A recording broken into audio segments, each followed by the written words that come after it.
الحمد لله نحمده ونستعينه ونستغفره ونعوذ بالله من شرور أنفسنا ومن سيئات أعمالنا من يهده الله فلا مضل له ومن يضلله فلا هادي له وأشهد أن لا إله إلا الله وحده لا شريك له وأشهد أن محمدا عبده ورسوله أما بعد.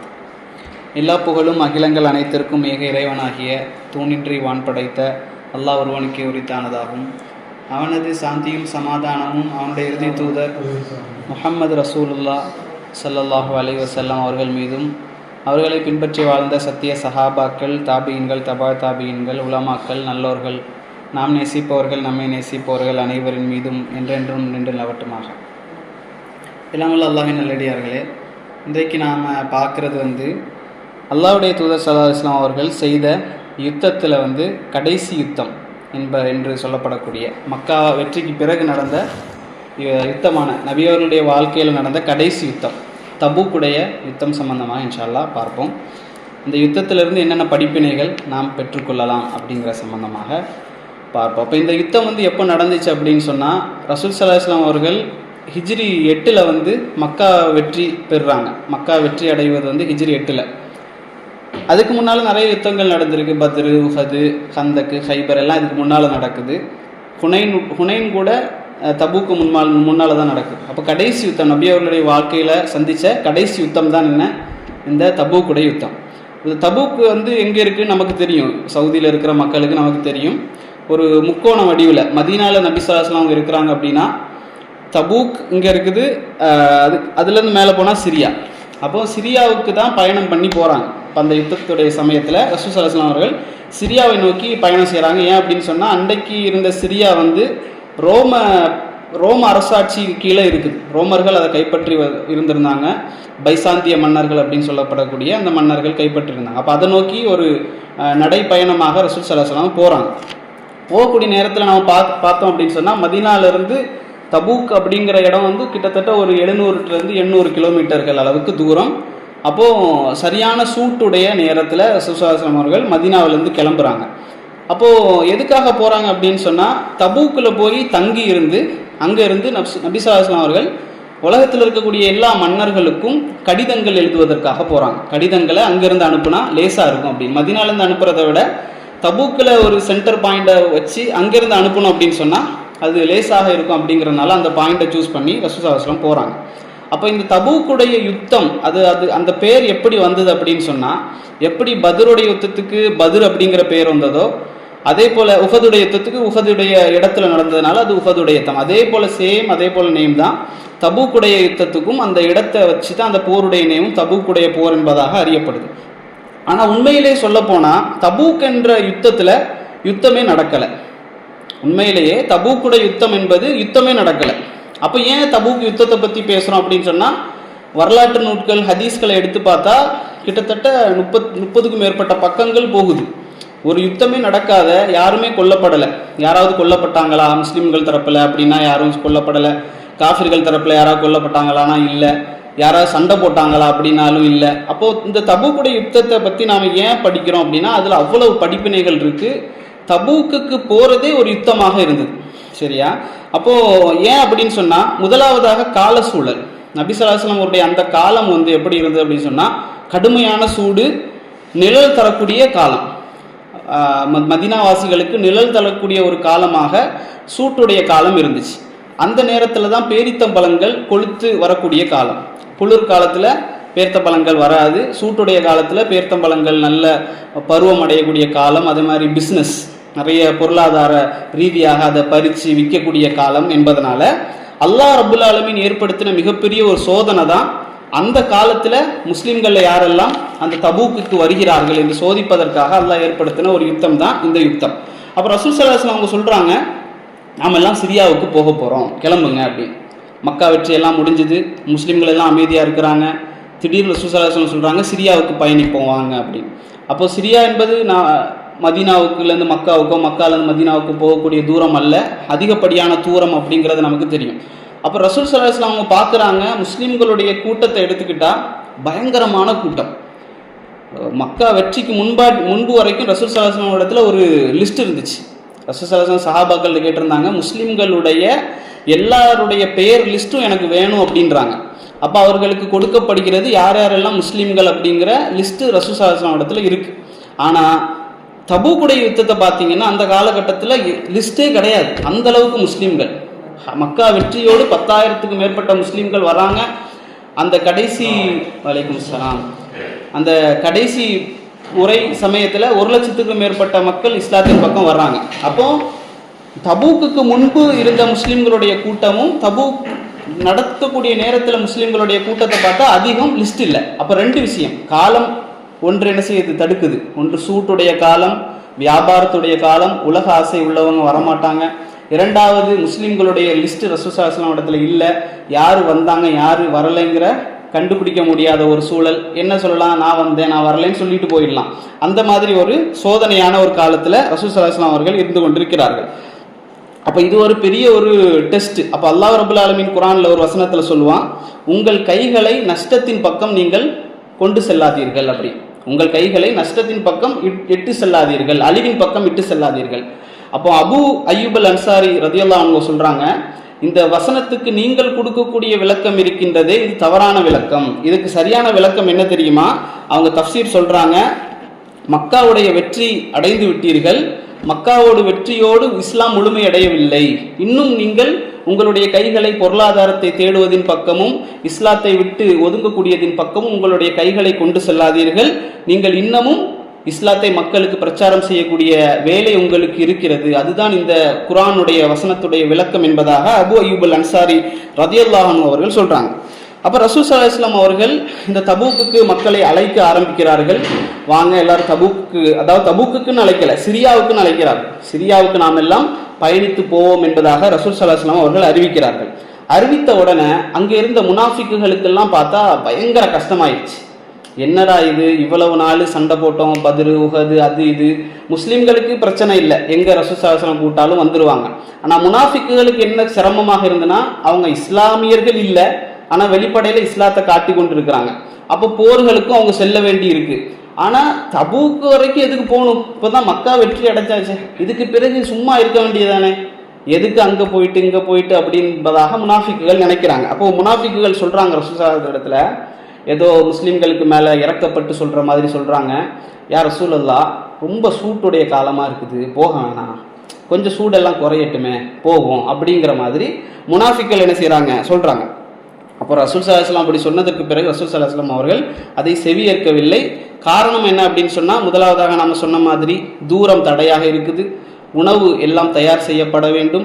அதற்கு பிறகு போகிற இடத்தை ரசூல் ஸல்லல்லாஹு அலைஹி வஸல்லம் அவர்கள் கன்ஃபார்ம் பண்ணி சொல்கிறாங்க. ரசூல் ஸல்லல்லாஹு அலைஹி வஸல்லமுடைய டெக்னிக் என்ன அப்படின்னு சொன்னால், எந்த போருக்கு சென்றாலும் போகக்கூடிய இடத்த சொல்ல மாட்டாங்க.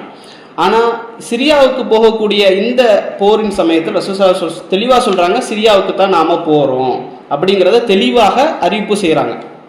அதே போல் நம்ம ஹதீஸ்களில் பார்க்குறோம், நபி ஸல்லல்லாஹு அலைஹி வஸல்லம் அவர்கள் எந்த போருக்கு வெளியேறினாலும் வியாழக்கிழமையில் வெளியேறுவார்கள். வியாழக்கிழமையினுடைய கடைசி பகுதியில் வெளியேறுவாங்க. வெள்ளிக்கிழமை போர் நடக்கக்கூடிய அந்த இடத்தை சென்று அடைந்து விடுவார்கள். அப்போ இதே போல தபூக்குக்காக அவர்கள் போகக்கூடிய நேரத்திலையும் வியாழக்கிழமை என்ன செய்கிறாங்க, கிளம்புறாங்க. கிளம்பக்கூடிய நேரத்தில் தான் முனாஃபிக்குகள் இதை சொல்கிறாங்க. உபை இப்னு சலூல் அப்படிங்கிறவர் இருந்தார், இவர் ஒரு முனாஃபிக். இப்போ இந்த உபை இப்னு சலூலும் சொல்கிறான், என்ன சொல்கிறான், சூடாக இருக்குது போக வேணாம் அப்படின்னு சொல்கிறான். அப்போ அல்லாஹ்வுடைய தூதருக்கு வஹி வருது, அல்லாஹ் குர்ஆனில் சொல்லி காட்டுறான், நபியே அவர்களுக்கு நீங்கள் சொல்லுங்கள், நரக நெருப்பு இதைவிட சூடானது அப்படின்னு சொல்கிறான்.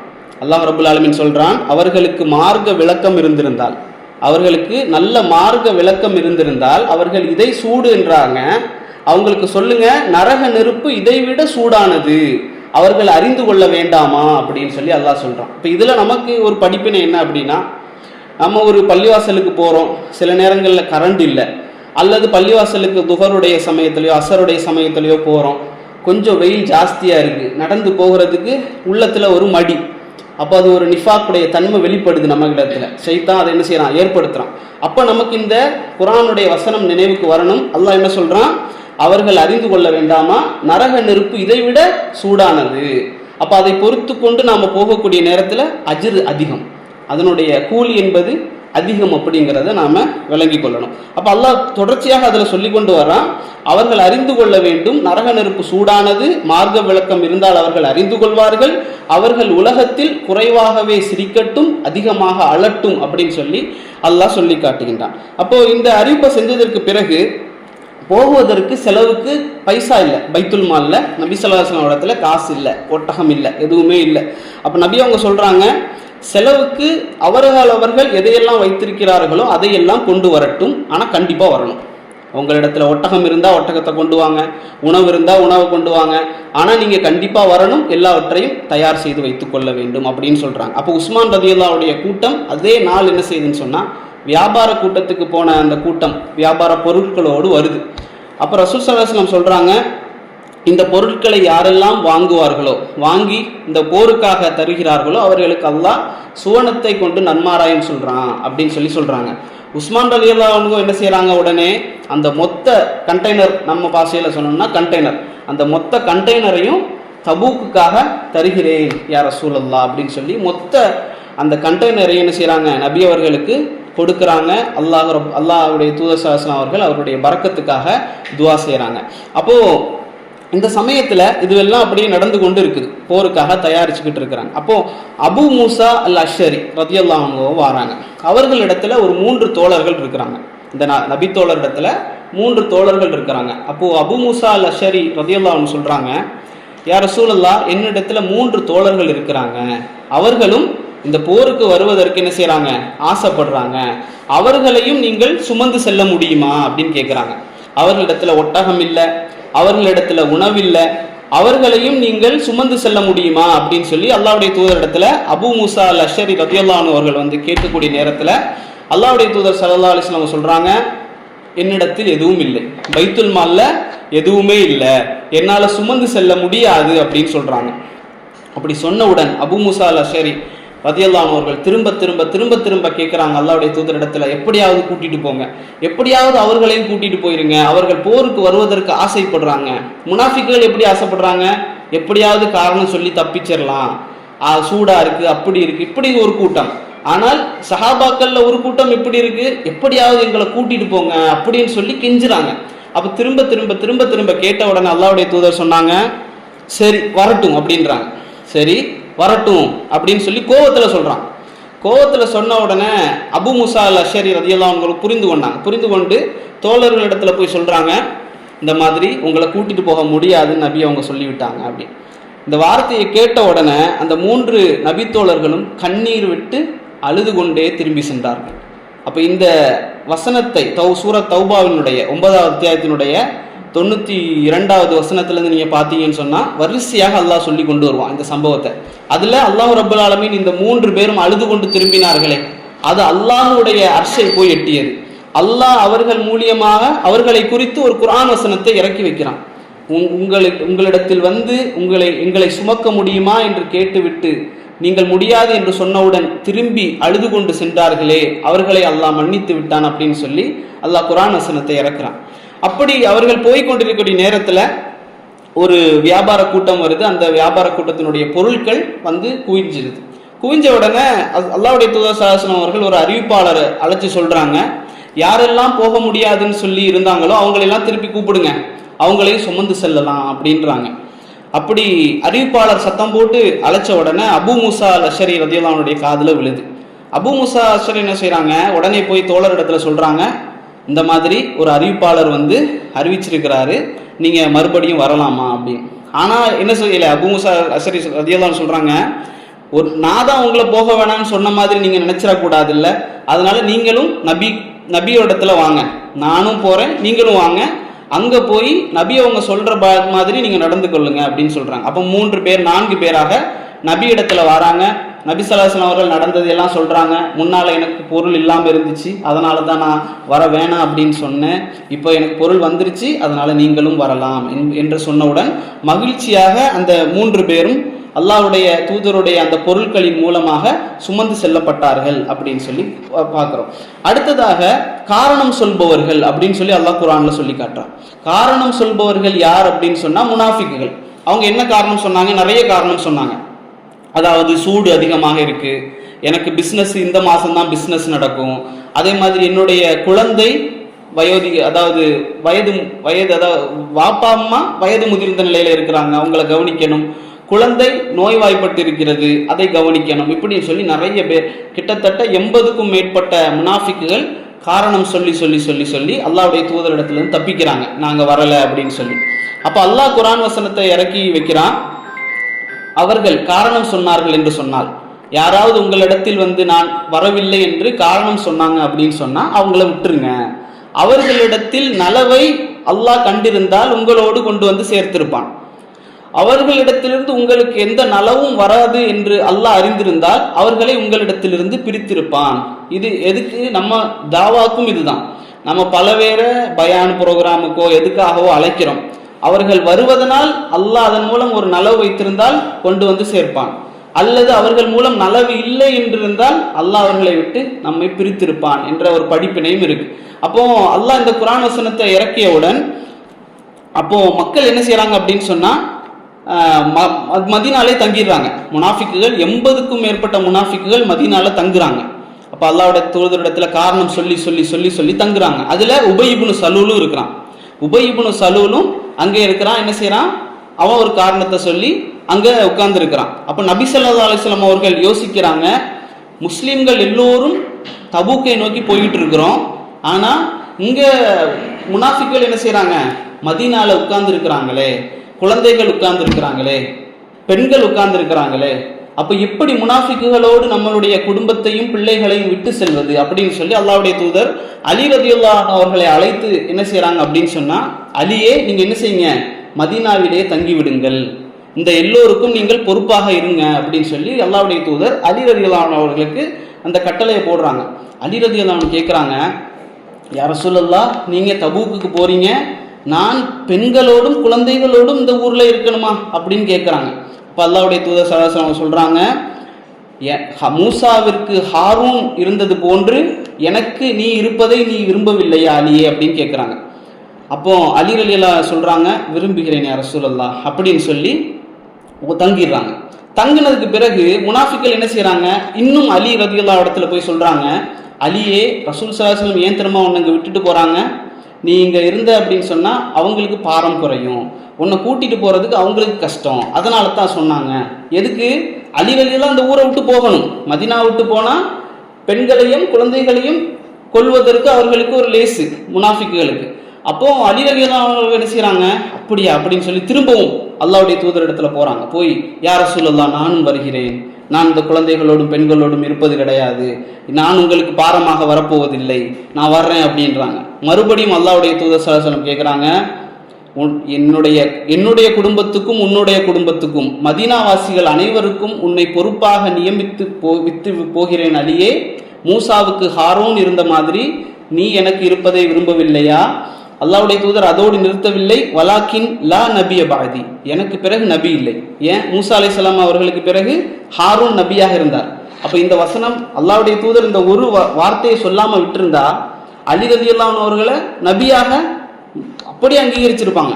அப்ப அல்லாஹ்வுடைய தூதர் அதற்கும் வழி வைக்கவில்லை. அவங்க சொல்றாங்க, வலாக்கின் லா நபிய பாதி, எனக்கு பிறகு நபி அல்ல, ஆனாலும் நீ மூசாவுக்கு ஹாரூன் போன்று எனக்கு நீ அப்படின்பதாக அல்லாஹ்வுடைய தூதர் அறிவிக்கிறாங்க. அலி ரலியல்லாஹு அவர்கள் அங்கே தங்கி விட்டார்கள். அப்போ அதுக்கு பிறகு என்ன, எல்லாரும் தங்கி விட்டார்கள், அலி ரலியல்லாஹு அவர்கள் இருக்கிறாங்க, வேற யாரும் ஆண்கள் இல்லை, வேறு முஸ்லிம்கள் அனைவரும் தபூக்குக்கு கிளம்பி விட்டார்கள். அப்போ 1, 2, 3 முஸ்லிம்கள் மட்டும் அங்கே இருக்கிறாங்க.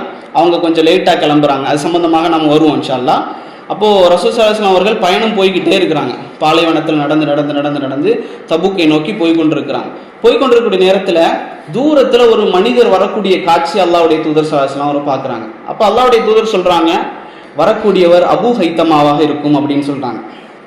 அபூ ஹைத்தமாவாக இருக்கும். அப்போ அவர் நெருங்கி வர வர வர வர நெருங்கி வந்தவுடன் அவர்கள் அறிந்து கொள்கிறார்கள், இப்போ அபூ ஹைத்தமா தான். அபூ ஹைத்தமா என்ன செய்யறாரு அப்படின்னு சொன்னா, அபூ ஹைத்தமா வியாபாரத்துக்கு போயிருந்தார். வியாபாரம் போயிட்டு வந்து மதீனாவில் பார்க்கிறாரு, முஸ்லிம்களே இல்லை, எல்லோரும் முனாஃபிக்குகள், பெண்களும் குழந்தைகளும் மட்டும் இருக்கிறாங்க, அலி ரலியல்லாஹு இருக்கிறாங்க. செய்தி என்னன்னு கேட்குறாங்க, அல்லாஹ்வுடைய தூதர் கிளம்பி விட்டார்கள் அப்படின்ற செய்தி வருது. அப்போ அவர் அவருடைய தோட்டத்துக்கு போய் பார்க்கிறார். அபூ ஹைத்தமா ரலியல்லாஹு அவர்கள் தோட்டத்துக்கு போய் பார்க்குறாங்க. அவருக்கு 2 தோட்டம். 2 தோட்டத்திலையும் ஒவ்வொரு மனைவிகள், நல்ல நிழல் தரக்கூடிய காலம், நல்ல பழங்கள் எல்லாம் பழுத்திருக்கக்கூடிய காலம், மனைவிகள் இருக்கக்கூடிய அந்த நேரம். அபூ ஹைத்தமா நினைக்கிறாரு, அவர் சொல்றாரு, வாசல்ல போய் நின்றுட்டு 2 தோட்டங்களையும் பார்த்துட்டு சொல்றாரு, அல்லாஹ்வுடைய தூதரும் வெயிலிலும் ஜிஹாதிலும் இருக்கக்கூடிய நேரத்தில் அபூ ஹைத்தமா தோட்டத்திலா அப்படின்னு சொல்லி உடனடியாக கிளம்பி அவர் என்ன செய்யறாரு, அல்லாஹ்வுடைய தூதருடைய கூட்டத்தோடு வந்து சேர்றாரு. அதே போல இன்னொரு நபித்தோழரும் வந்து சேருவார், அபூதர் அல் கிஃபாரி ரலியல்லாஹு அன்ஹு அவர்கள். அவர் ஒரு தனி சகாப்தம். அப்போ இதுல என்ன சம்பவம் அப்படின்னா, 3 முஸ்லிம்கள் மட்டும் மதீனாவில் தங்கிடுறாங்க. என்ன எப்படி தங்குறாங்க அப்படின்னு சொன்னா, 3 பேருடைய பெயர் கஅப் இப்னு மாலிக், முராரா இப்னு ரபி, ஹிலால் இப்னு உமையா. இந்த 3 முஸ்லிம்கள் நபித்தோழர்கள் என்ன செய்யறாங்க, மதீனால தங்கிடுறாங்க, போருக்கு போகல. அப்ப அது சம்பந்தமா நம்ம பார்ப்போம் இன்ஷா அல்லாஹ் கடைசியில. அப்போ ரசூல் ஸல்லல்லாஹு அலைஹி வஸல்லம் அவர்கள் போருக்கு போய் கொண்டிருக்கக்கூடிய நேரத்தில் தபூக்கு எட்டுவதற்கு முன்னால ஒரு இடத்தை கடக்கணும். அது அஸ்ஹாபுல் ஹிஜ்ர் என்று சொல்லப்படக்கூடிய அந்த மதாயின் சாலிஹ் என்று சொல்லக்கூடக்கூடிய அந்த இடம், சமூகம் அழிக்கப்பட்ட அந்த சமூகத்தை தாண்டக்கூடிய அந்த இடம் வருது. அப்போ அல்லாஹ்வுடைய தூதர் ஸல்லல்லாஹு அலைஹி வஸல்லம் சொல்றாங்க நபித்தோழர் இடத்துல, நீங்க இந்த இடத்தை கடந்து கொண்டிருக்கிறீங்க, இது யாருடைய கூட்டம் அப்படின்னா அஸ்ஹாபுல் ஹிஜ்ர், அந்த கல்ல குகை செஞ்சு வாழக்கூடிய அந்த சமூகத்துடைய இடத்தை தாண்டி செல்ல போறீங்க. தாண்டி செல்லக்கூடிய அந்த நேரத்தில் நீங்கள் அறிந்து கொள்ளுங்கள், இது அல்லாஹ்வுடைய அதாப் இறங்கிய இடம், இது அழிக்கப்பட்ட இடம். அதனால் நீங்கள் கடந்து செல்லும் பொழுது அழுது கொண்டே செல்லுங்கள், வேகமாக செல்லுங்கள், தலையை பணித்தவர்களாக செல்லுங்கள் அப்படின்னு சொல்லி அல்லாஹ்வுடைய தூதர் சொல்றாங்க. எந்த அளவுக்குன்னு சொன்னா, அந்த ஏரியாவை கடந்தவுடன் அல்லாஹ்வுடைய தூதர் தங்களுடைய ஆடையை கொண்டு தலையை மூடிக்கொண்டார்கள், தங்களுடைய முகத்தை அப்படியே பணித்து கொண்டார்கள். எந்த அளவுக்கு, தாடி ஒட்டகத்துடைய அந்த முடியை படும் அளவிற்கு தலையை பணித்து கொண்டு அழுது கொண்டே சென்றாங்க. அப்ப அங்க தங்கக்கூடிய ஒரு சூழல் ஏற்படுது. தங்கக்கூடிய சூழல் ஏற்பட்டவுடன் மக்கள் அங்க கேம்பு போடுறாங்க. அங்க ஒரு கிணறு இருக்கு, அந்த கிணறுல இருந்து தண்ணி எடுத்துட்டாங்க. தண்ணி எடுத்தவுடன் அல்லாஹ்வுடைய தூதர் சொன்னாங்க, அந்த தண்ணியை தூக்கி வீசுங்க அப்படின்றாங்க, அந்த தண்ணியை யாரும் பயன்படுத்த வேண்டாம் அப்படின்றாங்க. அப்போ சஹாபாக்கள் கேட்குறாங்க, யா ரசூலல்லாஹ், ஓகே தண்ணியை எடுத்ததையெல்லாம் நாங்கள் தூர வீசிடுறோம், ஆனால் நிறைய தண்ணியை மாவோடு பிசைந்து விட்டோம் அப்படின்றாங்க. மாவுக்கு பிசையும் போது தண்ணியை ஊற்றி பிசைஞ்சிட்டோம். அப்போ இந்த மாவையெல்லாம் என்ன செய்யறது, என்ன 700-800 கிலோமீட்டர் நடந்து பயணம் தபூக்கை நோக்கி. அப்போ என்ன செய்யறது? அப்போ அல்லாஹ்வுடைய தூதர் சொல்றாங்க, மாவை தூக்கி வீசுங்க அப்படின்றாங்க, தண்ணியை தூக்கி கொட்டுங்க, மாவை தூக்கி வீசுங்க அப்படின்றாங்க அல்லாஹ்வுடைய தூதர். அவ்வளவு அதாப் இறங்கிய இடம், அதுல இருந்து எதையும் சாப்பிடாதீங்க அப்படின்றாங்க. அப்போ அதையெல்லாம் தூக்கி வீசப்பட்டவுடன் அல்லாஹ்வுடைய தூதர் சொல்றாங்க, இன்று இரவு பலத்த ஒரு சூறாவளி காற்று வீசும், எல்லோரும் தரையில் படுத்துக் கொள்ளுங்கள் அப்படின்றாங்க. அல்லாஹ்வுடைய தூதர் சொல்றாங்க, பலத்த சூறாவளி காற்று அடிக்கும், தரையை விட்டு எந்திரிச்சிடாதீங்க, உங்களுடைய ஒட்டகங்கள் எல்லாத்தையும் இருக்க கட்டி கொள்ளுங்கள் அப்படின்றாங்க. அன்றைக்கு இரவு சஹாபாக்கள் சொல்றாங்க, கடுமையான ஒரு காற்று வீசியது. எந்த அளவுக்கு அப்படி என்று சொன்னால், ஒரே ஒரு மனிதர், எங்களில் ஒரு மனிதர் தலையை லேசாக தூக்கி பார்த்தார். அவர் காற்று அடித்து அவர் தூக்கி வீசப்பட்டு தயி என்ற மலையில் அவர் போய் விழுந்தார். அந்த அளவிற்கு அந்த காற்று இருந்தது. அல்லாஹ்வுடைய தூதருடைய முன்னறிவிப்பு இது. இதில் நமக்கு ஒரு விஷயம் தெரியணும், நல்ல சூறாவளி காற்று அடிக்கக்கூடிய நேரத்தில் தரையில் படுத்து கொண்டால் பாதிப்பு ஏற்படாது அப்படிங்கிற ஒரு விஷயத்தை அல்லாஹ்வுடைய தூதர் நமக்கு கற்றுத்தராங்க. அப்போ அந்த காற்றுகள் வீசப்பட்டு பாருங்க எவ்வளவு கஷ்டம், சூடு, அது இது எல்லாம், மணல், அதே போல தண்ணி இல்லாத நிலை, மாவு இல்லாத, சாப்பிடுவதற்கு சாப்பாடு இல்லாத நிலை, சூறாவளி காற்று. தபூக்குக்கு போவதற்கு முன்னாலே அது ஒரு போராகவே இருக்குது. அப்போ அல்லாஹ்வுடைய தூதர் ஸல்லல்லாஹு அலைஹி வஸல்லம் அவர்கள் கஷ்டப்பட்டு எப்படியோ காலை நேரத்தில் தபூக்கை போய் அடைகிறாங்க. அடைந்ததற்கு பிறகு அங்கே உட்கார்ந்து கொண்டு எல்லா மன்னர்களுக்கும் கடிதம் எழுதுறாங்க. என்ன சொல்றாங்க? அஸ்லிம் தஸ்லிம், அதாவது கட்டுப்படுங்கள், இஸ்லாத்தை ஏற்றுக்கொள்ளுங்கள், கட்டுப்படுங்கள் அப்படின்னு சொல்லி எல்லா மன்னர்களுக்கும், அங்க இருக்கக்கூடிய அந்த சைடில் இருக்கக்கூடிய எல்லா கிறிஸ்தவ மன்னர்கள், அதே போல மற்ற மன்னர்கள் எல்லோருக்கும் கடிதம் எழுதுறாங்க அல்லாஹ்வுடைய தூதர் ஸல்லல்லாஹு அலைஹி வஸல்லம் அவர்கள். அதற்கு பதில் என்ன வருது அப்படின்னு சொன்னா, யாருமே சண்டைக்கு வரல. அல்லாஹ்வுடைய தூதர், யா ரசூலல்லாஹ், நாங்கள் கட்டுப்பட்டோம், நாங்கள் இஸ்லாத்தை ஏற்றுக்கொண்டோம் அப்படின்னு சிலர் சொல்றாங்க. சில பேர் என்ன சொல்றாங்க, நாங்கள் ஜிஸ்யா வரி தர்றோம், நாங்கள் கட்டுப்பட்டு விட்டோம், யாரும் சண்டைக்கு வரவில்லை, அதனால தான் நாங்கள் போர் நடக்கலை. அப்போ போர் நடக்காதவுடன் அல்லாஹ்வுடைய தூதர் என்ன செய்யறாங்க அப்படின்னு சொன்னா, பார்க்குறாங்க யாருமே, ஒரே ஒரு மனிதர் தூரத்திலிருந்து வர்றாரு. அப்போ மக்கள் எல்லாரும் பேசிக்கொள்றாங்க என்ன அப்படின்னா, இவர் வரல அவர் வரல அப்படின்னு சொல்லி பேசுவாங்கல்ல, நம்ம மக்கள் பேசுற மாதிரி. சஹாபாக்கள் என்ன செய்யறாங்க, பேசிக்கொள்றாங்க. முனாஃபிக்குகளும் பேசுறாங்க. சில பேர் என்ன சொல்றாங்க, அல்லாஹ்வுடைய தூதரிடத்துல வந்து யா ரசூலுல்லாஹ் அந்த மனிதர் வரல, யா ரசூலுல்லாஹ் இவர் வரல, அவர் வரல அப்படின்னு சொல்லிக்கிட்டே இருக்கிறாங்க. நபி அவங்க அமைதியாக இருந்து கொண்டு இருக்கிறார்கள். அப்ப அல்லாஹ்வுடைய தூதரிடத்துல ஒரு பேர் சட்டுன்னு வருது, ஒரு மனிதருடைய பெயர் அபூதர் வரல அப்படின்றாங்க.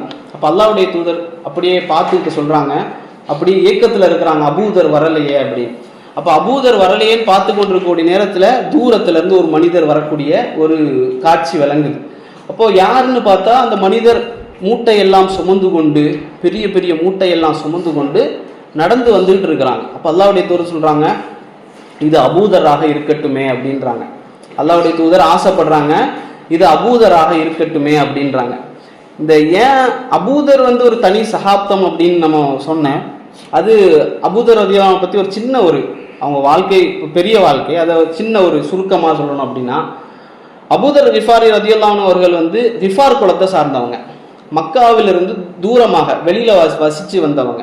அவங்க யார் அப்படின்னு சொன்னா கொள்ளை கூட்டம், வழிப்பறி கூட்டத்தில் உள்ளவங்க, கொஞ்சம் நல்ல வீரமான, நல்ல சண்டை போடக்கூடிய திறன் உள்ளவங்க. அவங்க இஸ்லாத்தை இஸ்லாத்துக்கு ஏற்று அவங்க மக்காவுக்குள்ள வந்து ரசூல் ஸல்லல்லாஹு அலைஹி வஸல்லம் அவர்களை பார்ப்பதற்கு வராங்க. பார்ப்பதற்கு வரக்கூடிய நேரத்தில் அவங்க கேட்குறாங்க, யாரிடத்துல கேட்கறதுக்கு யாருக்குமே பயம். எப்படி கேட்கறது, கொன்றுவாங்க, முகம்மதுன்னு பேரை கேட்டாலே கொல்லுவாங்க. அப்போ அபூதர் கிஃபாரி ரலியல்லாஹு அன்ஹு அவர்கள் மக்காவிலேயே ஒளிஞ்சிருந்தாங்க. இந்த காபத்துல்லாவுக்குள்ளேயே ஒளிச்சிருக்கிறாங்க. 50 நாளுக்கு மேலாக ஒளிச்சிருக்கிறாங்க காபத்துல்லாவுக்கு உள்ளேயே. அப்போ ஒரு முறை அல்லாஹ்வுடைய தூதர் வந்து பார்க்கக்கூடிய நேரத்தில் பேசுறாங்க, அப்புறம் வெளியே வர சொல்றாங்க. அப்போ அல்லாஹ்வுடைய தூதர் கேட்குறாங்க, எப்படி இவ்வளோ நாள் காபத்துல்லாவுக்குள்ளே இருந்தீங்க சாப்பிடாம எடுக்காம?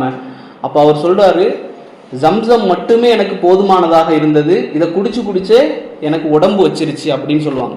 இப்போ அபூதர் கிஃபாரி அவங்க என்ன அப்படின்னு சொன்னா, அவங்களுக்கு அல்லாஹ்வுடைய தூதர் ஒரு நசீகா செஞ்சிருந்தாங்க தனிப்பட்ட முறையில். என்னன்னா, அபூதரே, என்னுடைய வீட்டில் உஹது மலை அளவுக்கு தங்கம் இருந்து அதை நான் ஒரு இரவு கழிக்க வேண்டும் அப்படின்னு சொன்னா, அடுத்த நாள் நான் தாண்டணும் அப்படின்னு சொன்னா, அடுத்த நாள் தாண்டுவதற்கு முன்னால் இந்த உஹது மலையில் உள்ள எல்லாவற்றையும் நான் செலவழித்து விடுவேன், கடனுக்கு கொடுக்க வேண்டிய பாக்கியை தவிர. கடனுக்கு யாருக்காச்சும் ஏதாச்சும் கொடுக்கணுமா, அதை மட்டும்தான் நான் வீட்டில் வச்சிருப்பேன், மற்ற எல்லாத்தையும் நான் கொடுத்துருவேன், ஒரு இரவு கூட தாண்டாது அப்படின்றாங்க. அப்போ இதை உள்ளத்துல நல்லா பதிய வச்சாங்க அபூதர் ரலியல்லாஹு அன்ஹு. எந்த அளவுக்கு அப்படின்னு சொன்னா, ரசூல் ஸல்லல்லாஹு அலைஹி வஸல்லம் சொன்னாங்க, யார் இடத்திலும் நீங்க என்ன செய்யாதீங்க, எதையும் கேட்காதீங்க அல்லாஹ் இடத்தில் தவிர அப்படின்றாங்க. அப்போ அந்த சஹாபி எந்த அளவுக்கு மாறினாங்கன்னா, ஒட்டகத்தில் போய்கிட்டே இருப்பாங்க, கீழே மக்கள் நடந்து வரவும் செய்வாங்க. அப்போ ஒட்டகத்திலேருந்து ஏதாவது கீழே விழுந்தா கூட அதை எடுத்துத்தாங்கன்னு கூட கேட்க மாட்டாங்க, அவர்களே இறங்கி எடுப்பார்கள் அபூதர் ரலியல்லாஹு அன்ஹு. அப்போ அப்படி செய்யணும்னு இல்லை, ஆனால் அந்த அளவுக்கு பேணுதலாக அபூதர் ரலியல்லாஹு அன்ஹு அவர்கள் இருந்தார்கள். அப்போ அதுக்கு பிறகு காலம் கடந்து போகக்கூடிய நேரத்தில் உஸ்மான் ரலியல்லாஹு அன்ஹு ஆட்சி வருது. உஸ்மான் ரலியல்லாஹு ஆட்சியில் முஆவியா ரலியல்லாஹு அன்ஹு சிரியாவில் கவர்னராக இருக்கிறாங்க. அப்போ இந்த அபூதர் ரலியல்லாஹு அன்ஹு சிரியாவில் இருக்கிறாங்க. அப்போ அவங்க ஒரு சட்டம் போடுறாங்க, யாருடைய வீட்டிலும் கடன் கொடுப்பதற்கான பொருளை தவிர வேற எந்த பொருளும் இருக்கக்கூடாது அப்படின்னு சொல்லி ஒரு ஃபத்வா கொடுக்கக்கூடிய நேரத்தில் அது ஒரு பிரச்சனை ஆகுது. அப்போ முஆவியா ரலியல்லாஹு அன்ஹு சொல்றாங்க, இவரை மதீனாவுக்கு அனுப்பிடுவோம், உஸ்மான் ரலியல்லாஹு அடுத்து அனுப்பிடுவோம் சொல்லி உஸ்மான் ரலியல்லாஹு அடுத்து அனுப்பிடுறாங்க. அப்போ உஸ்மான் ரலியல்லாஹு சொல்றாங்க, ஒரு அன்பான வேண்டுகோள் கேட்குறாங்க அபூதர் இடத்துல, அபூதரே, இந்த மதீனா விட்டு கொஞ்சம் வெளியில இருக்க முடியுமா? நீங்க இப்படி பேச்சு கொடுப்பதனால, ஃபத்வா கொடுப்பதனால பிரச்சனைகள் அதிகமாகுது, கொஞ்சம் ஒதுங்கி இருக்க முடியுமா அப்படின்றாங்க. அப்போ அபூதர் ரலியல்லாஹு அன்ஹு அவர்கள் மதீனாவிலிருந்து ஒதுங்கி ஒரு ஆள் இல்லாத, எந்த விதமான மனித புழக்கமும் இல்லாத ஒரு வீட்டில் தனியாக அவர்களும் அவருடைய மனைவியும் அவருடைய வேலைக்காரரும் 3 பேராக உட்கார்ந்துருக்கிறாங்க. அங்கே தான் வாழ்க்கையை கழிச்சாங்க. எந்த அளவுக்கு அப்படின்னு சொன்னால், யாருக்குமே தெரியாது அபூதர் எங்கே அப்படின்னு சொல்லி. காலம் கடந்து போகுது. அப்போ அவர் மரணப்படுக்கையில் ஆகிட்டார் அபூதர் ரலியல்லாஹு அன்ஹு. மரணப்படுக்கையில் ஆகக்கூடிய நேரத்தில் மனைவி அழுது இருக்கிறாங்க. ஏன் அப்படின்னா, அபூதர் ரலியல்லாஹு அன்ஹு அவர்களுக்கு ஆடை கிடையாது, ட்ரெஸ்ஸு கிடையாது, கஃபன் பண்ணுவதற்கு ஆடை கிடையாது, அடக்கம் செய்கிறதுக்கு குழி தோண்டணும், முஸ்லீம்களில் ஒரு கூட்டம் நின்று தொழுக வைக்கணும், பெண்கள் தொழுக வைக்க முடியுமா? முடியாது. அப்போது இதையெல்லாம் நினச்சி அவங்க மனைவி அழுது கொண்டு இருக்கிறாங்க. அப்போ அபூதர் ரலியல்லாஹு அன்ஹு அவர்கள் என்ன செய்கிறாங்கன்னா, மனைவி இடத்துல சொல்கிறாங்க, நீங்கள் அழ வேண்டாம், கவலைப்பட வேண்டாம், அல்லாஹ்வுடைய தூதர் ஸல்லல்லாஹு அலைஹி வஸல்லம் அவர்கள் எனக்கு ஒரு முன்னறிவிப்பு செஞ்சுருக்கிறாங்க. என்ன அப்படின்னா, நாங்கள் எல்லாம் ஒரு கூட்டமாக இருந்தோம். அப்போ அல்லாஹ்வுடைய தூதர் ஸல்லல்லாஹு அலைஹி வஸல்லம் அவர்கள் அந்த கூட்டத்தை பார்த்து சொன்னாங்க, உங்களில் ஒருவர் மரணிப்பார், உங்களில் ஒருவர் தனியான ஒரு இடத்திலே மரணிப்பார், அந்த மனிதருக்கு முஸ்லீம்களில் ஒரு கூட்டம் தொழுகை நடத்தும் அப்படின்னு சொல்லி அல்லாஹ்வுடைய தூதர் முன்னறிவிப்பு செஞ்சிருக்கிறாங்க. அதனால வெளியே போய் பாரு, யாராவது ஒரு முஸ்லீம்களுடைய கூட்டம் வருதான் பாரு அப்படின்றாங்க. அப்போ அபூதர் ரலியல்லாஹு அன்ஹு அவர்கள் ஜனாசா மரண படுக்கையில் இருக்கிறாங்க சக்கராத்தில். அப்போ மனைவி வெளியே போய் பார்க்குறாங்க, யாருமே இல்லை. திரும்ப வந்து சொல்கிறாங்க, அவர் சொல்கிறார் திரும்ப போய் பாரு, திரும்ப வந்து சொல்கிறாங்க யாருமே இல்லை. இப்படி நடந்துக்கிட்டே இருக்கு. அப்போது அந்த மனைவி வெளியே போய் பார்க்கக்கூடிய நேரத்தில் தூரத்தில் ஒரு கூட்டம் விளங்குது, கூட்டம் அப்படியே வருவது போல விளங்குது. அப்போ இந்த மனைவி சத்தம் போட்டு சொல்கிறாங்க, முஸ்லீமில் ஒரு முஸ்லீமாக இருக்கக்கூடிய ஒரு நபர் மரணப்படுக்கையில் இருக்கிறாரு, வாங்க வாங்க அப்படின்னு சொல்லி மனைவி கத்துறாங்க. அப்போ அங்கேருந்து பதில் வருது அந்த கூட்டத்திலிருந்து, யார் அந்த மனிதர், யார் அந்த மனிதர் அப்படின்னு கேட்குறாங்க. வரலை, அவங்க எந்திரிச்சு வரலை, அங்கே உட்கார்ந்துட்டே கேட்குறாங்க, யார் அந்த மனிதர், அவர் பேர் என்ன அப்படின்றாங்க. அப்போது மனைவி சொல்கிறாங்க அபூதர் அப்படின்றாங்க. அப்போ அந்த கூட்டத்துக்கு விளங்குது இது யாரு, நபியினுடைய தோழர். அவருக்கு அந்த கூட்டம் கேட்குது, அல்லாஹ்வுடைய தூதருடைய தோழரா அப்படின்றாங்க இந்த கூட்டத்தில் இருந்து. ஆமாம் அபூதர் தான், அபூதர் அல் கிஃபாரி அப்படின்னு சொன்ன உடனே அந்த கூட்டம் ஓடி வருது. ஓடி வந்து அந்த அபூதர் ரலியல்லாஹு சக்கராத்துடைய நிலைமையில பார்க்குறாங்க. பார்த்த உடனே கேட்குறாங்க, எப்படி நீங்கள் இங்கே வந்தீங்க, எதனால் இப்படி? அப்போ அந்த கதையெல்லாம் சொல்கிறாங்க. அல்லாஹ்வுடைய தூதர் இந்த மாதிரி எனக்கு சொன்னாங்க, இப்போ நான் ஒதுங்கி வாழ்ந்து கொண்டு இருக்கிறேன். அப்போ அவங்க சொல்கிறாங்க, உங்களில் பொறுப்பு ஏற்காத யாராவது இருக்கிறீங்களா அப்படின்றாங்க. அப்போ அங்கே ஒரே ஒரு மனிதர் தான் பொறுப்பேற்காத மனிதராக இருந்தார், அப்துல்லா இப்னு மஸ்ஊத் ரலியல்லாஹு அன்ஹு அவர்கள். அப்போ அவரிடத்துல அபூதர் ரலியல்லாஹு அன்ஹு கேட்குறாங்க, நான் என்னுடைய வாழ்க்கையில் எதையுமே யாரிடத்துலையும் நான் கேட்டதில்லை அல்லாஹ்வை தவிர, உங்களிடத்தில் ஒன்றை மட்டும் கேட்கிறேன், நிர்பந்தத்தின் காரணமாக எனக்கு ஒரு ஜனாசாவுடைய ஆடை தர முடியுமா அப்படின்றாங்க, கஃபனுடைய ஆடை தர முடியுமா அப்படின்னு. அப்போ அப்துல்லா இப்னு மஸ்ஊத் ரலியல்லாஹு அன்ஹு கொடுக்குறாங்க. அப்போ அப்படி சொன்னதுக்கு பிறகு நீங்களே எனக்கு தொலை வைக்க முடியுமா அப்படின்றாங்க. அவங்க மரணிக்கிறாங்க. அப்துல்லா இப்னு மஸ்ஊத் ரலியல்லாஹு அன்ஹு அவர்கள் அந்த இடத்துல அவர்கள் எல்லோரும் ஜனாசாவுடைய குழி தோண்டி அங்கே என்ன செய்கிறாங்க, தொழுகை நடத்தி அவர்களை அடக்கம் செய்கிறாங்க. அப்போ இப்படிப்பட்டவர் தான் அந்த அபூதர் ரலியல்லாஹு அன்ஹு. அதனால தான் அல்லாஹ்வுடைய தூதருக்கு மிக நேசமான ஒரு சஹாபி. அப்போ அல்லாஹ்வுடைய தூதர் அதனால தான் சொல்கிறாங்க, தூரத்திலிருந்து அந்த தபூக்கை நோக்கி வரக்கூடிய அந்த மனிதர் ஏன் வந்தார், அவருடைய ஒட்டகம் என்ன செஞ்சது அப்படின்னா, வயது முதிர்ந்த ஒட்டகம், நடக்க முடியாமல் மூட்டையை சுமக்க முடியாமல் உட்கார்ந்துருச்சு. அபூதர் என்ன செய்கிறாரு, யாரிடத்துலையும் உதவி கேட்காம அந்த மூட்டையெல்லாம் தானே சுமந்து கொண்டு நடந்து வர்றதுக்கு லேட் ஆயிடுச்சு. அப்போ அல்லாஹ்வுடைய தூதர் அதை அவரை பார்த்துட்டு சொல்கிறாங்க, அவர் அபூதராக இருக்கட்டுமே வரக்கூடியவர் அப்படின்றாங்க.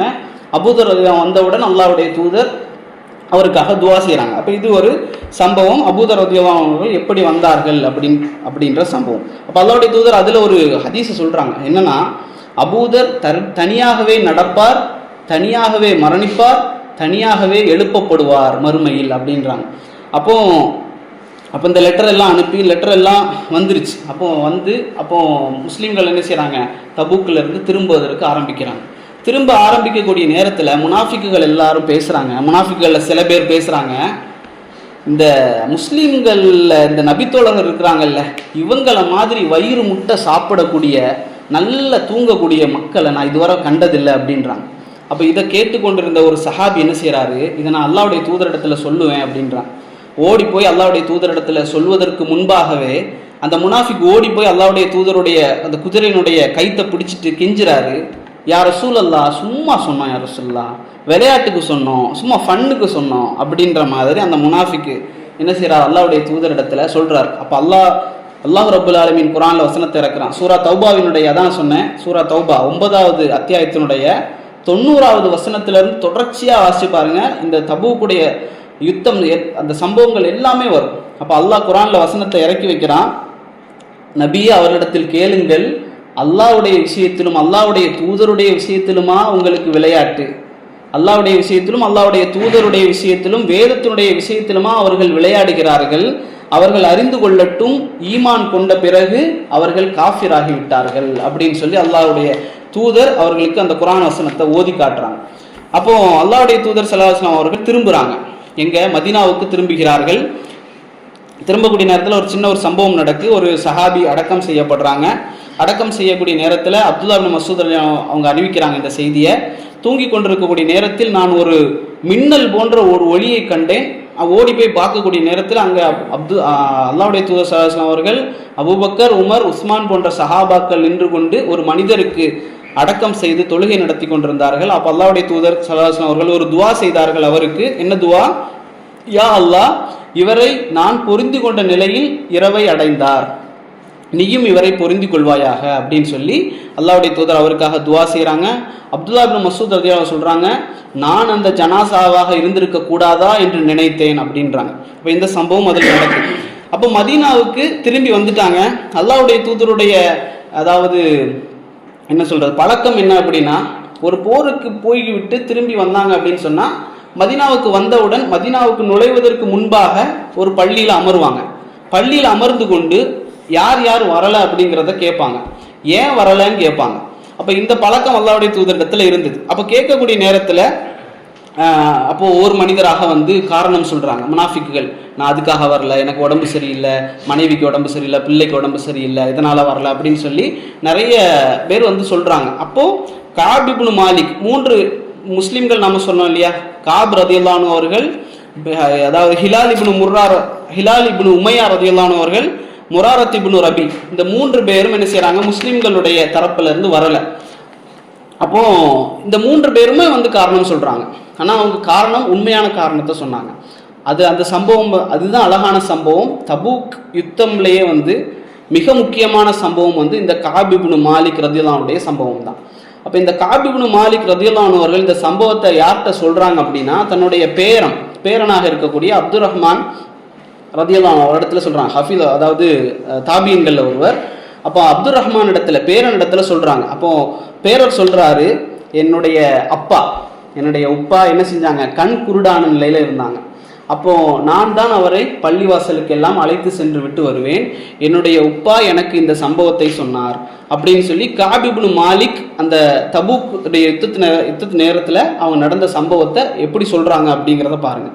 அப்போ காப் இப்னு மாலிக் ரலியல்லாஹு அன்ஹு சொல்கிறாங்க, நான் பத்ரில் கலந்து கொள்ளவில்லை, நான் உஹதில் கலந்து கொண்டேன், மற்ற எல்லா போர்களிலும் கலந்து கொண்டேன், ஆனால் தபூக்கிலே என்னால் கலந்து கொள்ள முடியவில்லை. நான் அக்கபா ஒப்பந்தத்திலே கலந்து கொண்டேன், என்னுடைய அக்கபா ஒப்பந்தம் என்பது பத்ருடைய நன்மை எனக்கு எடுத்து தரும் என்று ஆதரவு வைக்கிறேன் அப்படின்றாங்க. இது முதல் விஷயம். இரண்டாவது சொல்றாங்க, தபூக்கு அல்லாஹ்வுடைய தூதர் எல்லோரையும் அழைத்த நேரத்திலே, அந்த நேரத்திலே வரலாற்றில் இல்லாத அளவிற்கு எனக்கு நிறைய பணம் இருந்தது. வரலாற்றில் அந்த அளவுக்கு பணம் எனக்கு தபூக்குடைய யுத்த நேரத்தில் தான் இருந்தது. அவ்வளவு பணம் இருந்தது. வாகனம் 1க்கு 2 இருந்தது என்னிடத்தில். இஹ்லாஸா பேசுறாங்க, இதுதான் என்னுடைய நிலை அப்படின்னு. மிக சூடான ஒரு நேரம், விவசாயம் எல்லாம் நல்ல விளைச்சல் தரக்கூடிய நேரம், பேரித்தம்பழங்கள் எல்லாம் செழித்து வரக்கூடிய நேரம். அப்படிப்பட்ட நேரத்தில் தான் அல்லாஹ்வுடைய தூதர் எங்களை எல்லாம் தபூக்கிற்கு அழைத்தார்கள். அப்போ முஸ்லிம்கள் எல்லோரும் அதிகமாக இருந்தோம். எந்த அளவுக்குன்னு சொன்னால், யார் போறா யார் வாரான்னு கூட தெரியாத அளவுக்கு இருந்தோம். அப்போது என்னிடத்தில் தயார் செய்ய சொன்னார்கள் அல்லாஹ்வுடைய தூதர், போருக்கு தயாராகுங்கள் என்று சொன்னார்கள். அப்போ நான் என்ன செய்கிறேன் அப்படின்னு சொன்னால், நான் ஒட்டகத்துக்கு கிட்ட போய் கெட்டுவதற்கு தயாராகிறேன். அப்புறம் அப்படியே விடுறேன். சோர்வு ஒரு மிகப்பெரிய ஒரு மோசமான ஒரு செயல். அப்படியே விடுறேன். அப்புறம் வாளை எடுப்பதற்கு நினைக்கிறேன், விடுகிறேன். எல்லாவற்றையும் தயார் செய்வதற்கு நினைக்கிறேன், ஆனால் நாளைக்கு செய்யலாம், இப்படியே போய்கொண்டிருக்குது நாட்கள். அப்போ அல்லாஹ்வுடைய தூதர் ஸல்லல்லாஹு அலைஹி வஸல்லம் அவர்கள் தயாராகி விட்டார்கள், கிளம்பி விட்டார்கள் அப்படின்ற செய்தி வருது. அப்போ நினைக்கிறாங்க, அவங்க போகட்டும், நம்ம வேகமாக போய் சேர்ந்துடலாம் அப்படின்னு நினைக்கிறேன் இப்படின்னு சொல்லி அவர்களுடைய அந்த வரலாற்றை சொல்லி கொண்டு வராங்க. அப்போ நாளைக்கு நினச்சி போய்கிட்டு இருக்கிற நேரத்தில் அல்லாஹ்வுடைய தூதர் போய் சேர்ந்துட்டாங்கங்கிற செய்தி வருது. தபூக்குக்கு போய் அல்லாஹ்வுடைய தூதர் சேர்ந்து விட்டார்கள். அப்போதான் காப் ரலியல்லாஹு அன்ஹு அவர்கள் உணர்கிறார்கள், நாம் குழந்தைகளோடும் பெண்களோடும் முனாஃபிக்குகளோடும் இங்கே இருந்து விட்டோம் அப்படிங்கிறத உணர்றாங்க. போய் கேள்வியை அல்லாஹ்வுடைய தூதர் தபூக்கில் போய் கேட்டாங்க, காப் எங்க அப்படின்னு கேட்குறாங்க. காப் ரலியல்லாஹு அன்ஹு அவர்கள் முக்கியமான ஒரு சஹாபி, மற்ற எல்லோரையும் கேட்க மாட்டாங்க. சில பேர் அபூதர் எங்க, அபு ஹைத்தமா எங்க, அதே மாதிரி இவங்க காப் இப்னு மாலிக் எங்க இப்படின்னு கேட்குற நேரத்தில் முதல் கேள்வி கேட்டாங்க, காப் இப்னு மாலிக் எங்க அப்படின்னு கேட்குறாங்க. அப்போ அவங்க அந்த கூட்டத்தில் காப் ரலியல்லாஹு அன்ஹுடைய கோத்திரத்தை சார்ந்த ஒரு மனிதர் எழுந்து பதில் சொல்றாரு, யா ரசூலல்லாஹ், அவருக்கு அவருடைய ஆடையும் அவருடைய தோட்டமும் அவரை கவர்ந்து விட்டது, அதனால தான் அவர் பின் வாங்கி விட்டார் அப்படின்னு சொல்றாங்க. அவருடைய கோத்திரத்தை சார்ந்த ஒரு மனிதர் சொல்றார். உடனே முஆத் இப்னு ஜபல் ரலியல்லாஹு அன்ஹு அவர்கள் எந்திரித்தார்கள். ஈமானுடைய தோழமை, ஈமானிய தோழமை கொண்ட அந்த தோழர் எந்திரிக்கிறாரு. அவர் சொல்றாரு, அப்படி பேசாதீங்க யா ரசூலல்லாஹ், அவரை நல்லவராகத்தான் நாங்கள் அறிந்திருக்கிறோம், இவர் தவறாக சொல்கிறார் அப்படின்னு சொல்லி முஆத் இப்னு ஜபல் ரலியல்லாஹு அன்ஹு சொல்றாங்க. அப்ப ரசூல் ஸல்லல்லாஹு அலைஹி வஸல்லம் சொல்றாங்க, யார் வரவில்லை யார் வந்தார் என்பதை என்னிடத்தில் சொல்லாதீர்கள். ஏன்னு சொன்னா, அவர்கள் மூலம் நலவு இருந்திருந்தால் அல்லாஹ் உங்களிடத்தில் கொண்டு வந்து சேர்த்திருப்பான். அவர்கள் மூலம் உங்களுக்கு நலவு இல்லை என்று சொன்னால் அவர்களை உங்களிடத்தில் கொண்டு வந்து சேர்க்க வேண்டிய அவசியம் இல்லை. அதனால் யார் வந்தாங்க யார் வரலங்கிறத என்னிடத்தில் சொல்லாதீர்கள் அப்படின்னு சொல்லி அல்லாஹ்வுடைய தூதர் சொல்றாங்க. அப்போ கஅப் ரலியல்லாஹு அன்ஹு சொல்றாங்க, அல்லாஹ்வுடைய தூதர் ஸல்லல்லாஹு அலைஹி வஸல்லம் அவர்கள் மதீனாவுக்கு திரும்பக்கூடிய செய்தி எட்டுகிறது, திரும்பி கொண்டிருக்கிறார்கள். அந்த செய்தி எனக்கு கிடைத்தவுடன் என்னுடைய கல்பு என்ன செய்து துடிக்க ஆரம்பித்தது. அவர் சொல்றார், என்னுடைய கல்பு என்ன செய்து துடிக்க ஆரம்பிக்கிறது, என்னுடைய மனது காய்ந்து விட்டது அப்படின்றாங்க. மனசு என்ன செஞ்சிருச்சு, காஞ்சிருச்சு. சில பயத்துல நமக்கு பார்த்தோம் அப்படின்னு சொன்னா கல்பு துடிச்சு மனசு காஞ்சி எதை யோசிக்கும் என்பதே தெரியாது. அந்த அளவுக்கு கஅப் ரலியல்லாஹு அன்ஹுடைய மனசு அப்படியே காய்ந்து விட்டது. அவங்க சொல்றாங்க, உடனே நான் என்ன செய்து நினைத்தேன், என்ன சொல்ல, அல்லாஹ்வுடைய தூதர் வந்து விட்டால் நான் என்ன சொல்வது, என்ன பொய் சொல்லி தப்பிப்பது. அவர் சொல்றாரு, என்னுடைய குடும்பத்தில் இருக்கக்கூடிய புத்தி உள்ள நல்ல அறிவுள்ள நல்ல பொய் சொல்லக்கூடிய ஆள்கட்டத்துல எல்லாம் நான் செல்கிறேன். ஒவ்வொருத்தட்டையா நான் போறேன், போய் எப்படி பொய் சொல்லி தப்பிக்கலாம், எப்படி தப்பிக்கலாம்னு சொல்லி கேட்க ஆரம்பிக்கிறேன். நான் கேட்டுக்கொண்டு இருக்கக்கூடிய அந்த காலத்திலேயே அல்லாஹ்வுடைய தூதர் ஸல்லல்லாஹு அலைஹி வஸல்லம் அவர்கள் மஸ்ஜிதுக்கு வந்து விட்டார்கள் அப்படிங்கிற செய்தி வருது. அல்லாஹ்வுடைய தூதர் மஸ்ஜிதுக்கு வந்துட்டாங்க. அப்ப இவர் சொல்றாரு, நான் முடிவெடுத்து விட்டேன், அல்லாஹ்வுடைய தூதரிடத்தில் உண்மையை சொல்லி விடுவோம் அப்படின்னு சொல்லி முடிவெடுத்தேன் அப்படின்றாங்க. அப்போ பெரிய பட்டாளம், அல்லாஹ்வுடைய தூதர் பள்ளிவாசலுக்கு வந்த உடனே பெரிய பட்டாளமாக நிற்கிறாங்க. ஒவ்வொருத்தராக காரணம் சொல்றாங்க, நான் இதுக்காக வரல. முன்னாலேயும் கூட்டம் பின்னாலேயும் கூட்டம். அவர் சொல்றார் கஅப் ரலியல்லாஹு அன்ஹு, முன்னாலேயும் கூட்டம் நிற்குது பின்னாலேயும் கூட்டம் நிற்குது, நான் நடுவில் நிற்கிறேன். ஒவ்வொருத்தராக என்னை தாண்டி தாண்டி தாண்டி தாண்டி போய்கொண்டே இருக்கிறார்கள். அப்ப அல்லாஹ்வுடைய தூதர் எல்லோருக்கும் சொல்கிறார்கள், கஃபரல்லாஹு லக், அல்லாஹ் உங்களுடைய பாவங்களை மன்னிப்பான், அல்லாஹ் உங்களுடைய பாவங்களை மன்னிப்பான். பொய் சொன்னாலும் சரி அல்லாஹ்வுடைய தூதர் என்ன செய்றாங்க, கஃபரல்லாஹு லக், அல்லாஹ் உங்களுடைய பாவங்களை மன்னிப்பான் இப்படின்னு சொல்லி அனுப்பிக்கிட்டே இருக்கிறாங்க. அவர் சொல்றாரு, 80க்கும் மேற்பட்ட முனாஃபிக்குகள் பொய் சொல்லி எனக்கு முன்பாக தப்பித்து கொண்டே இருக்கிறார்கள். அல்லாஹ்வுடைய தூதர் அவர்களிடத்தில் எல்லாம் திருப்பியும் பையத் செய்தார்கள், அவர்களுடைய பாவ மன்னிப்புக்காக துஆ செஞ்சாங்க, அவர்களுடைய உள்நோக்கத்தை அல்லாஹ்விடத்தில் ஒப்படைத்து விட்டார்கள் அப்படின்னு சொல்லி கஅப் ரலியல்லாஹு அன்ஹு சொல்றாங்க. அப்ப கஅப் ரலியல்லாஹு அன்ஹு அவர்கள் முன்னுக்கு சொல்றாங்க, அல்லாஹ்வுடைய தூதருக்கு முன்புக்கு சென்றவுடன் அல்லாஹ்வுடைய தூதருக்கு முன்பாக அமர்கிறார்கள். அப்ப அவர் சொல்றாரு, கஅப் ரலியல்லாஹு அன்ஹு அவர்கள், அல்லாஹ்வுடைய தூதர் என்னை பார்த்து கோபமாக புன்னகைத்தார்கள். அல்லாஹ்வுடைய தூதர் கோபமாக புன்னகைத்தார்கள். அப்போ ரசூல் ஸல்லல்லாஹு அலைஹி வஸல்லம் அவங்க சொல்றாங்க, கஅப் ரலியல்லாஹு சொல்றாங்க, என்னை பார்த்து அழைத்தார்கள், தால கஅப், வாருங்கள் கஅப் அப்படின்றாங்க. புன்னகையாக கோபத்தோடு புன்னகை செய்து கோபமாக அழைக்கிறாங்க. அழைத்தவுடன் கஅப் ரலியல்லாஹு அன்ஹு அவர்கள் வந்து அமர்கிறார்கள். வந்து அமர்ந்தவுடன் ரசூல் ஸல்லல்லாஹு அலைஹி வஸல்லம் கேட்குறாங்க, உங்களுடைய முதுகை எனக்கு தரவில்லையா கஅபே அப்படின்றாங்க. அதாவது நீங்கள் எனக்கு பையத் செய்யவில்லையா, ஒப்பந்தம் செய்யவில்லையா, ஏன் வரல அப்படின்றாங்க. அப்போ ரசூல் ஸல்லல்லாஹு அலைஹி வஸல்லம் இடத்துல அவர் சொல்றாரு, யா ரசூலல்லாஹ், உங்களை தவிர வேறு யாராவது ஒரு தலைவர், உலகவாசி, நீங்க நபி, உலகவாசி யாராவது எனக்கு முன் அமர்ந்திருந்து நான் தப்பிக்க வேண்டும் என்று நினைத்திருந்தால் நான் எதையாவது சொல்லி தப்பித்திருப்பேன். ஆனால் நீங்கள் நபி, நான் உங்களிடத்தில் அப்படி தப்பிக்க முடியாது. இன்னும் சொல்றாரு, எனக்கு வாத திறமை அதிகமாக இருக்கிறது, நான் வாதம் செய்து கூட உங்களிடத்திலிருந்து தப்பி விடலாம். ஆனால் நான் அப்படி செய்தால், வலாக்கின், நான் பொய் சொல்லி உங்களிடத்தில் தப்பிவிட்டால் அல்லாஹ் அதை குறித்து உங்களுக்கு அறிவித்து நீங்கள் என் மீது கோபப்படக்கூடிய ஒரு சூழல் ஏற்பட்டு விட்டால் அதை என்னால் பொறுத்து கொள்ள முடியாது, என்னால் தாங்க முடியாது அப்படின்னு சொல்லி அவர் சொல்றாரு, எனக்கு எந்த காரணமும் இல்லை யா ரசூலல்லாஹ், எனக்கு பதம் அதிகமாக இருந்தது, 2 வாகனங்கள் இருந்தது, நான் வேண்டுமென்றே தான் வராமல் இருந்தேன் அப்படின்னு சொல்லி உண்மையான காரணத்தை சொல்றாங்க. அல்லாஹ்வுடைய தூதர் சொன்னாங்க, இவர் உண்மை உரைத்தார் அப்படின்னு சொல்றாங்க. சொல்லிவிட்டு அல்லாஹ்வுடைய தூதர் என்ன செய்யல, கஃபரல்லாஹு லக்க சொல்லல. அல்லாஹ்வுடைய தூதர் சொல்றாங்க, அல்லாஹ் உங்களுடைய விஷயத்தில் தீர்ப்பு வழங்காதவரை இங்கிருந்து சென்று விடுங்கள் அப்படின்றாங்க, இங்கிருந்து போய்விடுங்கள் அப்படின்றாங்க. அப்ப அங்கிருந்து அவர் போகிறாரு. அப்போ அவருடைய கூட்டம் ஓடி வராங்க, ஓடி வந்து அவரை பிடிச்சி கேட்குறாங்க. அவங்க முனாஃபிக்குகள், பனு சலமா கோத்திரம். சொன்னாங்க, ஏன் உண்மையை சொன்னீங்க, எதுக்கு உண்மையை சொன்னீங்க, 80க்கு மேற்பட்ட முனாஃபிக்குகள் பொய் சொல்லி தப்பிச்சாங்களே, இதுக்கு முன்னால நீங்க அல்லாஹ்வுடைய தூதருக்கு எந்த மாற்றமும் செய்யலையே, இப்போ ஒரு பொய் சொல்லி தப்பிக்கிறதுல என்ன இருக்கு, திரும்பியும் போங்க, திரும்பியும் போய் அவரிடத்துல போய் ஏதாவது சொல்லி தப்பீங்க அப்படின்னு சொல்லி மறுபடி திரும்ப சொல்றாங்க. அப்போ காபுலத்தில் அவங்க சொல்றாங்க இந்த செய்தி அவன் பேரண்டத்துல, நான் யோசிச்சேன் திரும்ப போய் ஏதாவது பொய் சொல்லி மறுபடியும் தப்பிச்சிடலாமான்னு சொல்லக்கூடிய அளவுக்கு என்னை தூண்டினார்கள். ஆனாலும் நான் முடிவெடுத்து விட்டேன், அல்லாஹ்வுடைய தூதர் சொன்னது தீர்ப்பு அப்படியே இருக்கட்டும் என்று. அப்போ மறுபடியும் கேட்குறாங்க, இதே தீர்ப்பை வேற யாருக்காவது சொன்னாங்களா அப்படின்னு காபு கேட்குறாங்க. காபு ரலியல்லாஹு அவர்களுக்கு சொல்லப்பட்டது, உங்களை போல இன்னும் 2 பேருக்கு இதே தீர்ப்பை அல்லாஹ்வுடைய தூதர் சொன்னாங்க. அந்த 2 பேரும் நல்லவர்கள், பத்ர் உஹது போன்ற யுத்தத்திலே கலந்து கொண்ட சஹாபாக்கள் அப்படிங்கிறத தெரிஞ்சவுடன் அவர் என்ன செய்யறாரு, என்னை போன்ற இன்னும் 2 பேர் இருக்காங்களா, இதை நான் பொறுத்து கொள்கிறேன் அப்படின்னு சொல்லி அவங்க பொறுத்து கொள்றாங்க, வீட்டுக்கு போறாங்க. அப்ப காபு ரலியல்லாஹு சொல்றாங்க, இதே போன்று நாங்கள் 50 இரவுகளை கடந்தோம், 50 இரவுகளை கடந்தோம். நான் மட்டும்தான் ஷபாபாக இருந்தேன், நான் மட்டும்தான் இளைஞனாக இருந்தேன். மீதி 2 பேர் வயது முதிர்ந்த வயோதிகர்களாக இருந்தார்கள், அவர்கள் வீட்டிலேயே இருப்பாங்க. ஆனா நான் அப்படி அல்ல, தினமும் தொழுகைக்காக போவேன். அவங்க சொல்றாங்க, தெளிவாக பிரிச்சு சொல்றாங்க, நான் தொழுகைக்காக செல்வேன், என்னிடத்தில் எந்த நபித்தோழரும் பேச மாட்டார்கள், என்னுடைய நண்பர்கள் என்னிடத்தில் பேச மாட்டார்கள். நான் நபித்தோழரிடத்தில் சலாம் சொல்வேன், அவர்கள் எனக்கு திருப்பி பதில் சலாம் சொல்ல மாட்டார்கள். நான் திரும்ப அவரிடத்தில் போய் பேசுவேன், அவர்கள் பதில் சொல்ல மாட்டார்கள். அல்லாஹ்வுடைய தூதருக்கு நான் சலாம் சொல்வேன், அவர்கள் பதில் சொல்ல மாட்டார்கள்.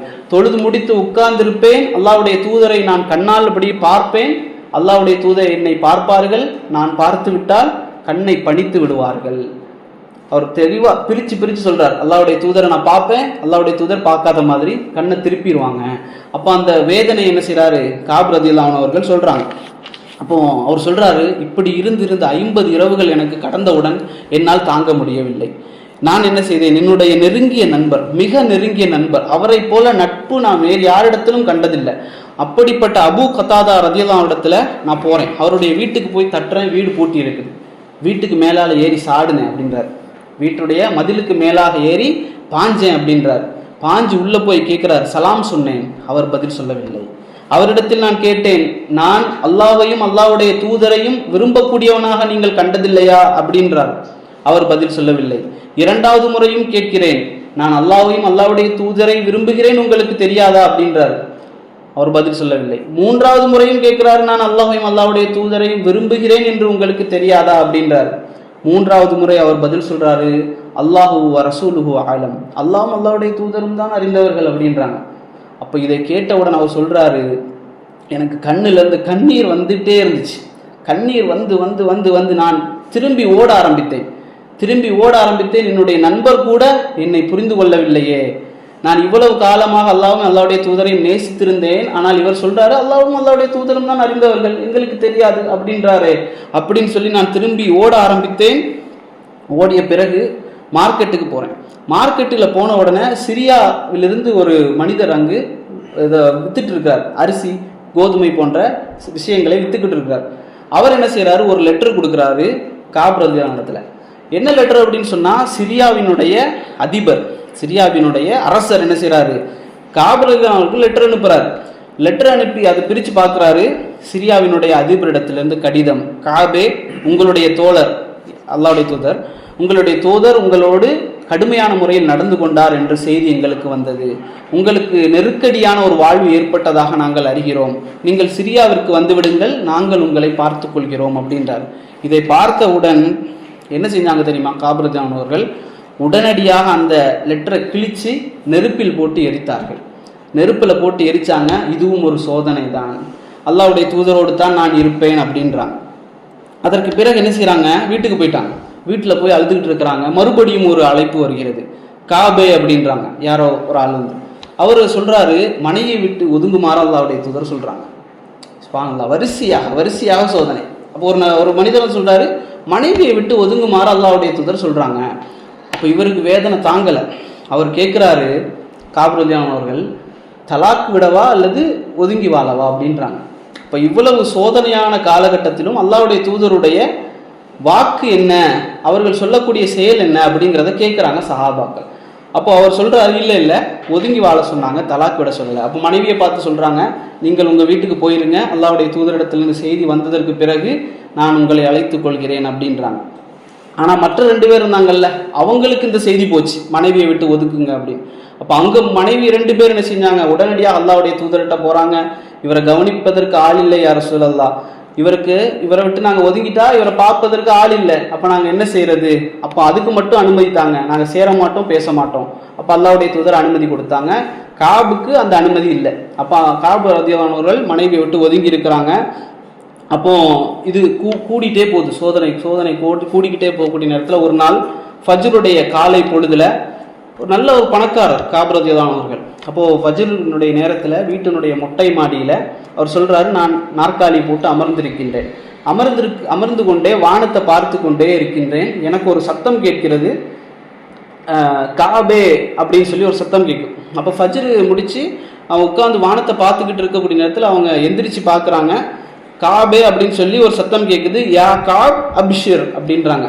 யா காப் அபிஷிர், நற்செய்தி அப்படின்னு சொன்ன உடனேயே அவர் சொல்கிறாரு, இந்த செய்தியை கேட்ட உடனேயே நான் என்ன செய்தேன், உடனே சேரில் இருந்து எந்திரிச்சு சஜிதா செய்து விட்டேன்.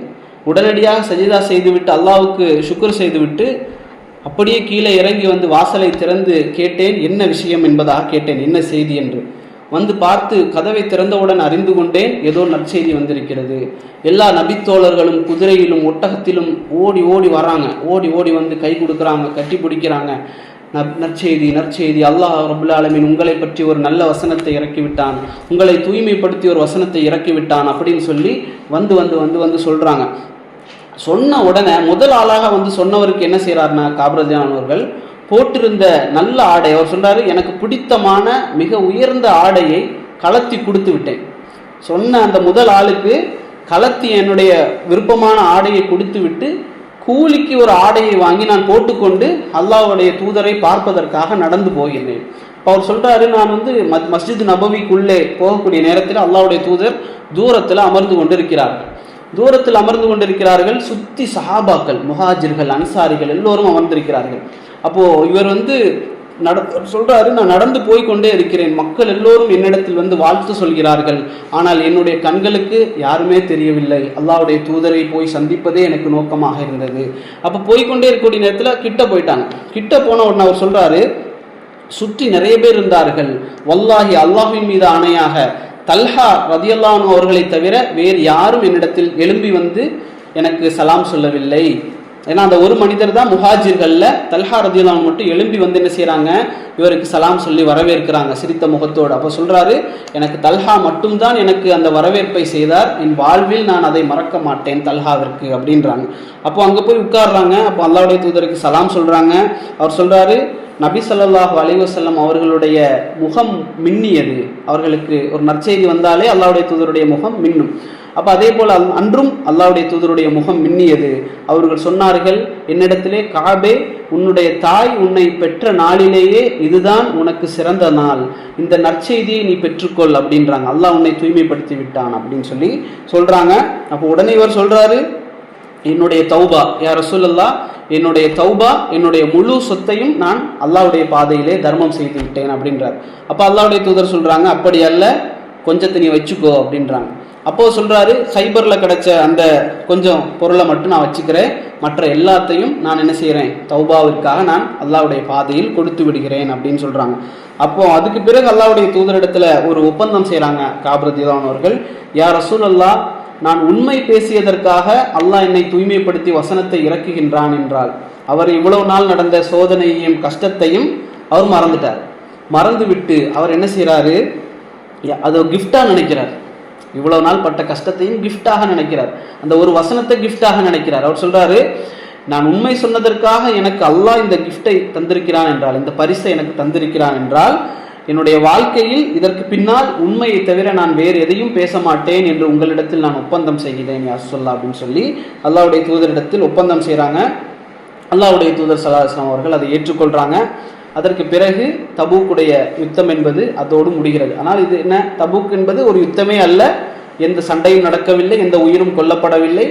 ஆனால் போருக்கு போவதும் போருக்கு பின் வந்ததும் பெரிய ஒரு யுத்தமாக இருந்தது. அப்போ சஹாபாக்களுடைய ஈமானுடைய தரம் என்பது இப்படித்தான். நாம இந்த அளவுக்கு அபூதர் ரலியல்லாஹு அன்ஹு அவர்கள் மாதிரி மிக ஒரு உயர்ந்த நிலையில் இருக்கணும் கூட அவசியம் இல்லை.